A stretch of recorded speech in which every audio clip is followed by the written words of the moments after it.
Hi everyone, welcome back to another video. And today in this video our book reading session will be pre-formulation. Okay, so pre-formulation के ऊपर आज हम फिर से book reading करेंगे। Already मैंने इसे ख़त्म कर दिया था, लेकिन आज उसका फास्ट रिवीजन है। सो हम डेली क्या करेंगे, इसको रिवीजन करेंगे ताकि इसका सारा वर्ड, इसके अंदर क्या क्या कंटेंट है वो हमें याद आ जाए। ठीक है, सो बुक रीडिंग करने का ये एक फ़ायदा है। ठीक है, सो चलिए शुरू करते हैं। Pre formulation, it is defined as the phase of research and development. ये रिसर्च एंड डेवलपमेंट का एक फेज है जिसे बोला जाता है pre formulation. In which pre formulation studies characterized, जिसमें क्या होता है, प्री फॉर्मुलेशन स्टडीज़ को हम कैरेक्टराइज्ड करते हैं। Physical and chemical properties of a drug molecule in order to develop safe, effective and stable dosage form। सो इसमें क्या करते हैं, हम ड्रग मॉलिक्यूल का जो फिजिकल एंड केमिकल जो प्रॉपर्टीज होता है उसके आधार पर हम इसको कैरेक्टराइज्ड करते हैं। एंड प्री फॉर्मुलेशन किसका पार्ट है, रिसर्च एंड डेवलपमेंट का एक पार्ट है। So it is defined as a phase of research and development. ये रिसर्च एंड डेवलपमेंट का एक फेज है। ठीक है, जिसमें हम क्या करते हैं, प्री फॉर्मुलेशन स्टडीज़ को कैरेक्टराइज्ड करते हैं। एंड जिसके आधार पर हम क्या करते हैं, ड्रग मॉलिक्यूल का जो भी फिजिकल एंड केमिकल प्रॉपर्टीज होगा उसको हम उसी के आधार में हम डिफरेंट प्री फॉर्मुलेशन स्टडीज़ को एंगेज करते हैं, मतलब उसे टारगेट करते हैं। एंड हमारा मेन उद्देश्य क्या है प्री फॉर्मुलेशन स्टडीज़ करने के लिए, कि हमें सेफ चाहिए, इफेक्टिव भी चाहिए एंड स्टेबल डोसेज फॉर्म भी चाहिए। सो प्री फॉर्मुलेशन का मेन क्या होता है, study of physical properties of the drug, drug का फिजिकल प्रॉपर्टीज के ऊपर स्टडी करना। दूसरा होता है study of chemical properties of the drug, drug का केमिकल प्रॉपर्टीज के ऊपर स्टडी करना। Then physical properties of a drug का स्टडी करने में क्या क्या उसमें इंक्लूड होता है। देखो, पार्टिकल साइज एंड शेप वहाँ पर आता है, डेंसिटी आता है, डाइलेक्ट्रिक कांस्टेंट आएगा, वेटिंग प्रॉपर्टी आएगा, सॉल्युबिलिटी आएगा, डिसोल्यूशन आएगा, स्टेबिलिटी आएगा एंड बायो अवेलेबिलिटी आएगा।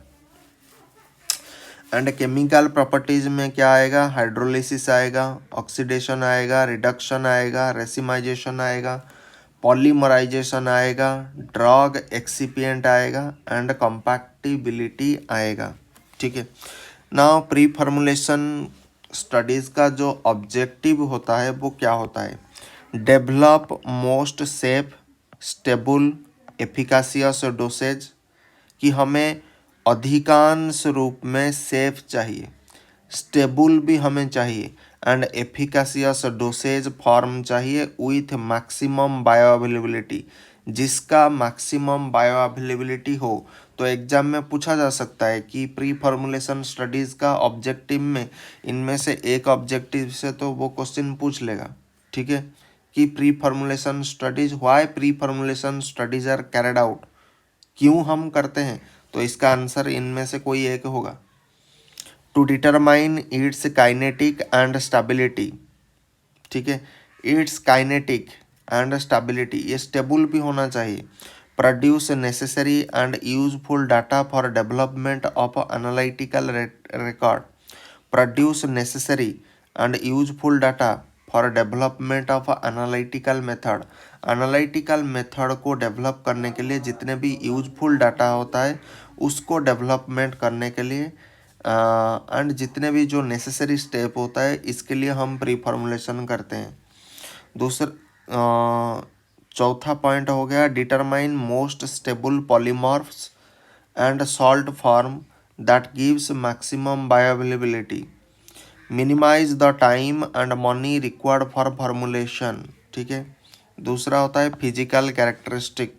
ओके, सो फिजिकल कैरेक्टरिस्टिक हमारा 3 भाग में विभक्त किया गया है। एक होता है बल्क कैरेक्टराइजेशन, एक होता है सॉल्युबिलिटी एनालिसिस, एक होता है stability analysis. Then bulk characterization के ऊपर हमारा आएगा crystallinity and polymorphism.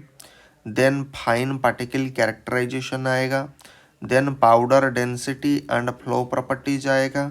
Then hygroscopicity आएगा। देन कॉम्पैक्शन प्रॉपर्टीज भी आएगा। सॉल्युबिलिटी एनालिसिस के ऊपर क्या क्या आएगा? इंट्रिंसिक सॉल्युबिलिटी आएगा, पार्टीशन कोएफिशिएंट आएगा K O by W, then ionization constant P K आएगा, then common ion effect K S P आएगा, देन पीएच सॉल्युबिलिटी प्रोफाइल आएगा, देन सॉल्युबिलिटी एनहांसमेंट आएगा, देन डिसोल्यूशन आएगा, देन थर्मल इफेक्ट आएगा। Stability analysis के ऊपर क्या क्या आएगा? सॉल्यूशन स्टेबिलिटी आएगा, सॉलिड स्टेट स्टेबिलिटी आएगा, देन एक्सिपिएंट कंपैटिबिलिटी हमारे पास आएगा। ठीक है, नाउ उसके बाद हम देखेंगे बल्क कैरेक्टराइजेशन। ठीक है, बल्क कैरेक्टराइजेशन में हम क्या देखेंगे? Crystallinity and polymorphism. Okay, the properties ठीक है, the properties flowability, compressibility, solubility, dissolution rate and chemical stability are all influenced by habit. ठीक है, and internal structure of a chemical compound. So chemical compound दो भागों में divided है, एक होता है हैबिट, दूसरा होता है internal structure. Then internal structure भी दो भागों में डिवाइडेड है, एक होता है क्रिस्टलाइन, एक होता है अमॉर्फस। ठीक है, देन क्रिस्टलाइन आपके दो भागों में डिवाइड है, एक होता है सिंगल एंटिटी, दूसरा होता है molecular adduct. Then single entity आपका दो भागों में डिवाइडेड है, सिंगल एंटिटी के बाद आएगा आपका पॉलीमॉर्फ। पॉलीमॉर्फ आपका दो भागों में डिवाइडेड है, एक होता है एनांटियोट्रोपिक, दूसरा होता है मोनोट्रोपिक। उसी तरह से मॉलिक्यूलर एडक्ट जो होता है वो भी आपका दो भागों में डिवाइडेड है, एक होता है नॉन स्टोइक्योमेट्रिक इंक्लूजन कंपाउंड एंड दूसरा होता है स्टोइक्योमेट्रिक सॉल्वेट्स जिसे बोला जाता है हाइड्रेट्स। ठीक है, देन ये जो नॉन स्टोइक्योमेट्रिक इंक्लूजन कंपाउंड जो होता है ये तीन भागों में डिवाइडेड है, एक होता है चैनल, दूसरा होता है लेयर, तीसरा होता है केज या क्लार्थ्रेट्स बोला जाता है। Then what is habit? So habit बोला जाता है, habit is the description of outer appearance of a crystal. एक क्रिस्टल का जो आउटर अपीयरेंस होता है उसे हम क्या कहते हैं? हैबिट कहते हैं। Then internal structure, internal structure अगर हम देखेंगे क्रिस्टल का आउटर अपीयरेंस, मान लीजिए क्रिस्टल शुगर एक क्रिस्टल है, सॉल्ट एक क्रिस्टल है, तो उसका आउटर अपीयरेंस को हम क्या कहेंगे? हैबिट कहेंगे। देन उसका इंटरनल स्ट्रक्चर हम देखेंगे। इंटरनल स्ट्रक्चर क्या होता है? इंटरनल स्ट्रक्चर में देखो हमारे पास क्रिस्टलाइन आएगा, अमॉर्फस आएगा। तो क्रिस्टलाइन देखो, orderly molecular arrangement of an in identifiable shape, मतलब ऐसा शेप जिसको हम आइडेंटिफाई कर सकते हैं। उसमें क्या होगा? हमारा मॉलिक्यूलर अरेंजमेंट ऑर्डरली फॉलो होगा। लेकिन अमॉर्फस में क्या होता है? Less order with no identifiable shape. इसमें शेप को हम आइडेंटिफाइबल नहीं कर सकते हैं अमॉर्फस में शेप आइडेंटिफाई नहीं होगा, लेकिन क्रिस्टलाइन में आइडेंटिफाइबल शेप मिलेगा।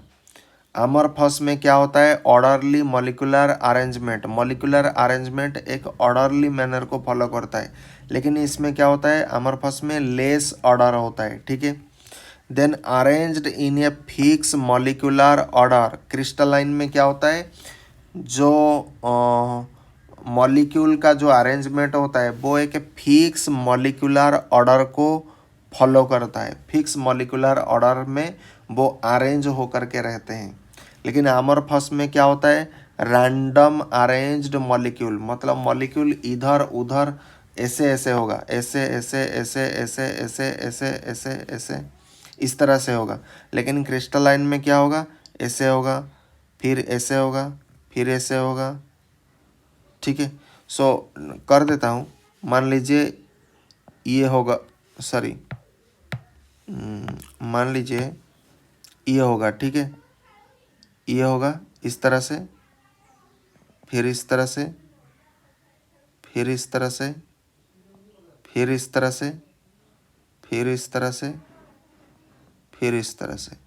तो यहाँ पर देखो, यहाँ पर क्या हो गया, this structure is a crystalline structure. Okay, ये क्रिस्टलाइन स्ट्रक्चर को डिनोट किया जाता है। लेकिन वहीं दूसरी ओर अगर मैं बात करूँगा तो अमरफस देखो कैसा होगा, अमरफस इस तरह से होगा, इस तरह से आएगा, इस तरह से आएगा, देन इस तरह से आएगा, देन इस तरह से आएगा, देन इस तरह से आएगा, देन आपका ये आएगा, देन ऐसा आएगा, देन ऐसा आएगा, देन ऐसा आएगा, इस तरह से आएगा। मतलब यहाँ पर कोई ऑर्डर उसका नहीं है, ठीक है। कहने का जो सिंपल मीनिंग है वो यही था कि यहाँ पर कोई ऑर्डर फॉलो नहीं किया जाता है। लेकिन अमरफस में, क्रिस्टलाइन में क्या होता है, ऑर्डर फॉलो किया जाता है। एंड यहीं से, इस टेबल से आपका क्वेश्चन एक्चुअली आएगा, ठीक है। नाउ क्रिस्टलाइन जो कंपाउंड होता है वो क्या होता है, वो ज़्यादा स्टेबल होता है। क्रिस्टलाइन जो कंपाउंड होता है वो क्या होता है, ज़्यादा स्टेबल होता है। अमरफस कंपाउंड क्या होता है, वो इतना स्टेबल नहीं है, इसीलिए इसे बोला जाता है लेस स्टेबल, ठीक है। देन क्रिस्टलाइन में जो होता है वो लो एक्वस सॉल्युबिलिटी। सॉल्युबिलिटी का मीनिंग समझते हो, मान लीजिए पानी में क्या होता है, चीनी जो होता है वो क्या होता है, सॉल्युबल होता है, ठीक है। तो इसी को बोला जाता है सॉल्युबिलिटी। मतलब कोई चीज़ कितना सॉल्युबल है, मतलब उस चीज़ में वो चीज़ घुल मिल जाता है या नहीं। जब हम पानी में चीनी को डालते हैं तो एक समय आता है उसको स्टायरिंग करने के बाद चीनी क्या होता है, पानी के साथ प्रॉपरली मिक्स हो जाता है। इसी चीज़ को बोला जाता है सॉल्युबिलिटी, ठीक है। सो क्रिस्टलाइन क्या होता है, वाटर में ये इतना सॉल्युबल नहीं है, मतलब ये लो एक्वस सॉल्युबिलिटी होगा, ठीक है। देन अमरफस क्या होगा, हाई एक्वस सॉल्युबिलिटी होगा, ठीक है। देन क्रिस्टलाइन में क्या होता है, लो केमिकल रिएक्टिविटी होता है। इसमें जो केमिकल रिएक्शन होता है वो बहुत ही लो होता है। एंड अमरफस में क्या होता है, हाई केमिकल रिएक्शन होता है। देन इसमें क्या होता है, लोअर थर्मोडायनामिक एनर्जी आपको देखने के लिए मिलेगा। लेकिन इसमें क्या होगा, हायर थर्मोडायनामिक एनर्जी आपको देखने के लिए मिलेगा। देन इसमें पुअर कंप्रेसिबिलिटी होता है। इसमें क्या होता है, गुड कंप्रेसिबिलिटी, ठीक है। इसमें लो मॉलिक्यूलर मोबिलिटी होता है, ठीक है। मतलब मॉलिक्यूल जब गतिमान होते हैं इसमें लो रहता है, लेकिन इसमें क्या होता है, हाई मॉलिक्यूलर मोबिलिटी होता है। इसमें लो वाटर सब्सर्प्शन होता है, इसमें हाई वाटर सब्सर्प्शन होता है। देन क्रिस्टलिनिटी, ठीक है। Crystal habit and internal structure of the drug can affect bulk and physicochemical properties which ranges from flowability to chemical stability. Example of a crystal habit अगर हम देखेंगे तो एसिकुलर अगर आएगा तो एलोंगेटेड प्रिज्म बनेगा नीडल लाइक, ठीक है। अगर एंगुलर क्रिस्टल हैबिट आएगा तो शार्प एज्ड होगा, रफली पॉलीहेड्रल होगा। देन ब्लेडेड अगर आएगा तो फ्लैटन्ड एसाइकुलर होगा। क्रिस्टलाइन अगर आएगा तो geometric shape fully developed in fluid. Then dendritic अगर क्रिस्टल हैबिट आएगा तो ये ब्रांच्ड क्रिस्टलाइन होगा। देन फाइब्रस अगर आएगा तो रेगुलर और इरेगुलर थ्रेड लाइक होगा। देन फ्लैकी और प्लैटी अगर आएगा तो प्लेट और सॉल्ट लाइक होगा। ग्रैन्युलर आने से इक्वी डायमेंशनल इरेगुलर शेप होगा। इरेगुलर अगर आएगा तो लैकिंग एनी सिमेट्री होगा। नोडुलर आएगा तो राउंडेड इरेगुलर शेप होगा। प्रिज्मेटिक अगर आएगा तो कॉलमनार प्रिज्म होगा। स्पेरिकल आएगा तो ग्लोबल शेप होगा। टाबुलर आएगा तो rectangular with a pair of parallel faces होगा। देन सिंगली एंटिटी और पॉलीमॉर्फ्स किसको बोला जाता है? When a substance exists in more than one crystalline species with different internal lattice, the various forms are called as polymorphs and the phenomenon is called as polymorphism. क्या होता है? When a substance exists in more than one crystalline species with a different internal lattice and various forms are called as polymorphs and the phenomenon is called as polymorphism. A polymorph is a solid material with at least two different molecular arrangement that gives distinct crystal species. Example हो गया chloramphenicol palmitate has 3 polymorphs A, B, C. Polymorphs differ in their melting point. The highest melting species is generally the stable form. जो polymorph में क्या होता है? Differ in their melting point, polymorph differ in their melting point, but जो highest melting species होता है वो generally क्या होता है? स्टेबल फॉर्म होता है। जीपैट 2019 का question. Now physico chemical and biological properties, ये जीपैट 2020 में आया था। Melting point, solubility, dissolution, bio absorption. Then pseudo polymorphism, GPAT 2015 का question. Pseudo polymorphism is the phenomenon wherein a compound is obtained in crystalline form that differs in the nature and stoichiometry of included solvent molecule. Then polymorphs are of two type, एक होता है एनांटियोट्रोपिक, दूसरा होता है मोनोट्रोपिक। एनांटियोट्रोपिक क्या होता है? Reversible phase transition होता है। मोनोट्रोपिक में क्या होता है? ई रिवर्सिबल फेज ट्रांजिशन होता है। इसमें मेटास्टेबल से क्या होता है? स्टेबल हो जाता है, लेकिन इसमें मेटास्टेबल से स्टेबल होता है। एंड इसमें क्या होता है? मेटास्टेबल से स्टेबल होगा, फिर स्टेबल से मेटास्टेबल होगा, मतलब वाइस वर्सा। एंड इसमें एक बार अगर मेटास्टेबल से स्टेबल बन जाए तो फिर दोबारा स्टेबल से मेटास्टेबल नहीं बन सकता। किसके केस में? मोनोट्रोपिक के केस में। ट्रांजिशन इज एंडोथर्मिक, मतलब इनसाइड होगा। इसमें ट्रांजिशन इज एक्जोथर्मिक, आउटसाइड होगा। Lower melting form is thermodynamically stable, इसका जो लोअर मेल्टिंग फॉर्म होता है वो थर्मोडाइनामिकली स्टेबल होता है below the transition temperature, and higher melting point form is stable above the transition temperature. ठीक है, इसका जो लोअर मेल्टिंग फॉर्म होता है वो थर्मोडाइनामिकली स्टेबल होता है। कब? Below the transition temperature, transition temperature के बिलो में।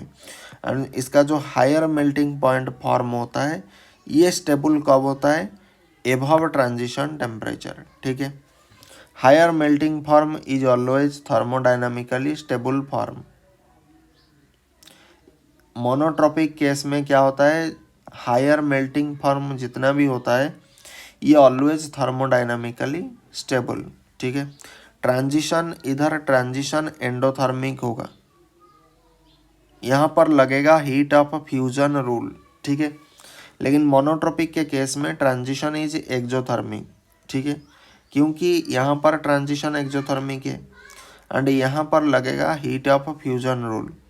Higher melting point has lower heat of fusion.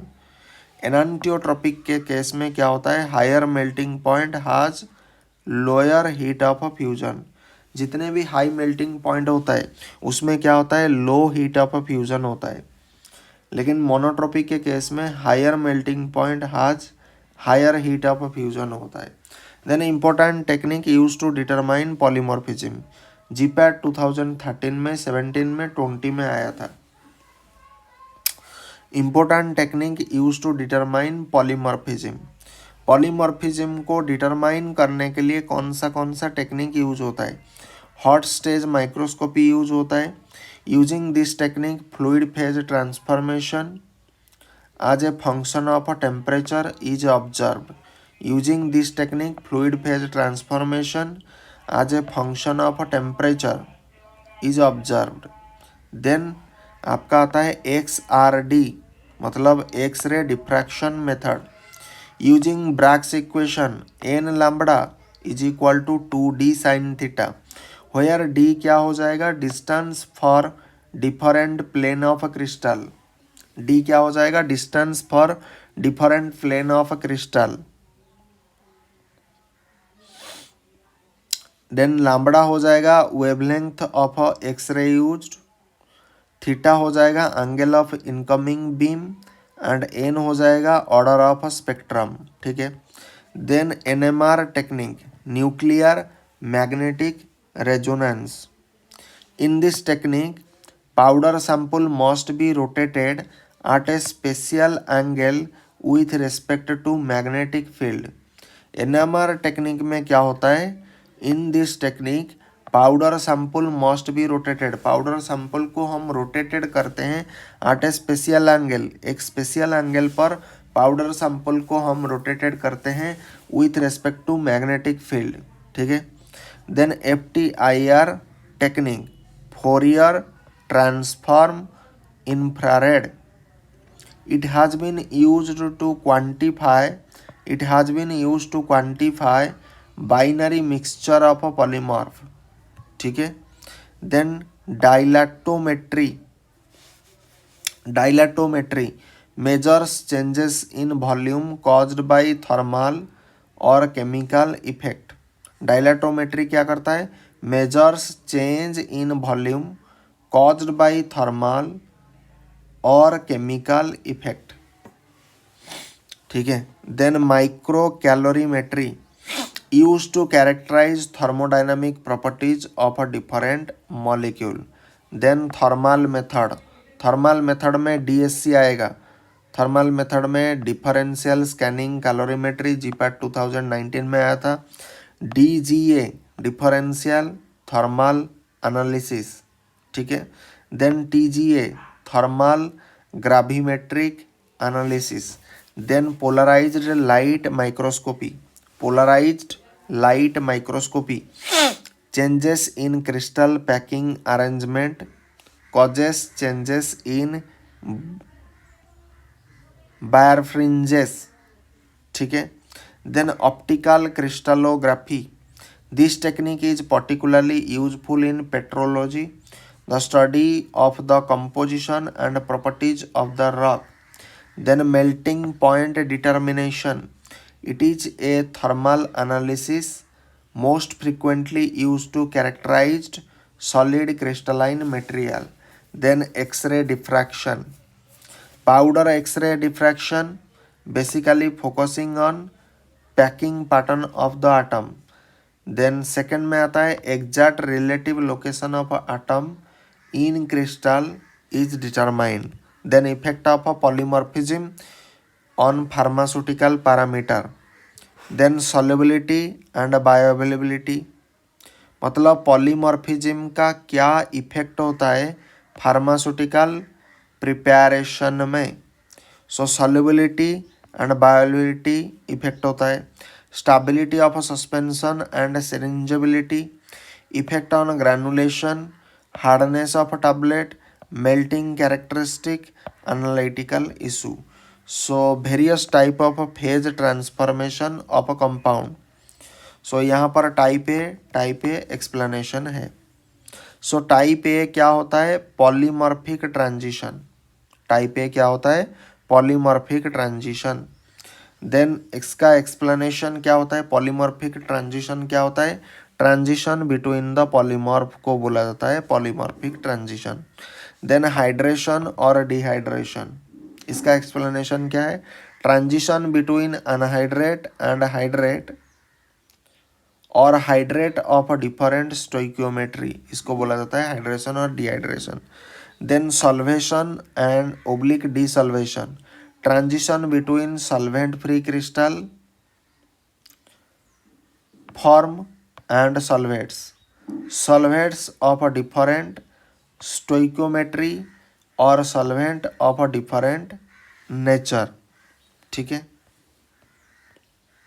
Now salt oblique parent conversion और salt salt exchange, transition between the salt and parent on ionized compound between the salt of a different stoichiometry or between the different salt।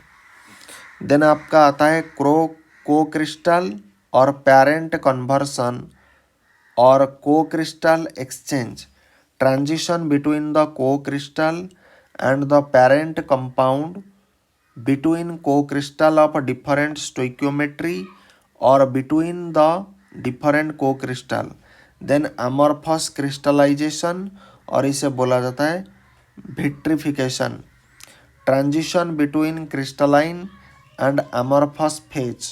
The crystalline phase include all type of crystalline solid। Then transition temperature, the temperature at which two polymorph have identical free energy मतलब same solubility and vapor pressure is the transition temperature। Then transition temperature is obtained by extrapolation of a Van 't Hoff plot। Van 't Hoff plot is a graph of a log molar solubility versus temperature। Then bridging solvent helps in the conversion of one polymorph to another polymorph।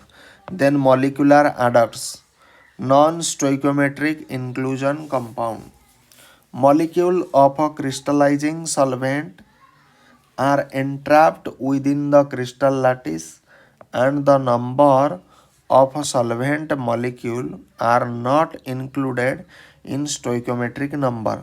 Depending on the shape, adducts are classified into three types, ठीक है। Channel, layer, clathrates. So channel क्या होता है, crystal contains continuous channel and the solvent molecule are included between them, example हो गया urea crystal. Then layer क्या होता है, solvent molecule are entrapped in between the layer of crystal. Then clathrates क्या होता है, क्लैथरेट्स solvent molecule are entrapped within the crystal cavities from all side। Then stoichiometric inclusion compound, this molecular complex is incorporated in crystallizing solvent molecule at a specific site within the crystal lattice and has stoichiometric number of the solvent molecule complexes। Depending on the incorporated solvent molecule, adducts are of two types, hydrates when incorporated solvent is water, solvent क्या होगा, when the incorporated solvent is other than water। Then fine particle characterization, method of fine particle method of particle size characterization। सो यहाँ पर method होगा, यहाँ पर description होगा। Light microscope, transmission electron microscope, GPAT 2015 का question gives. Light microscope जो होता है उसके अंतर्गत क्या आता है, ट्रांसमिशन इलेक्ट्रॉन माइक्रोस्कोप, TEM, ये जीपैट 2015 का क्वेश्चन है, ठीक है। सो लाइट माइक्रोस्कोप के अंदर आपका ट्रांसमिशन इलेक्ट्रॉन माइक्रोस्कोप आता है। इसका डिस्क्रिप्शन क्या होता है, gives A 2 dimensional view of A particle ranging from 0.2 से लेकर के 100 माइक्रोमीटर तक। ओके, सो आज के लिए यहाँ तक हम इसे फिनिश कर देते हैं, ठीक है। अगले लेक्चर में हम स्टार्ट करेंगे यहाँ पर, ठीक है। So till then bye bye, thank you, जय हिंद, वंदे मातरम। Thanks for watching.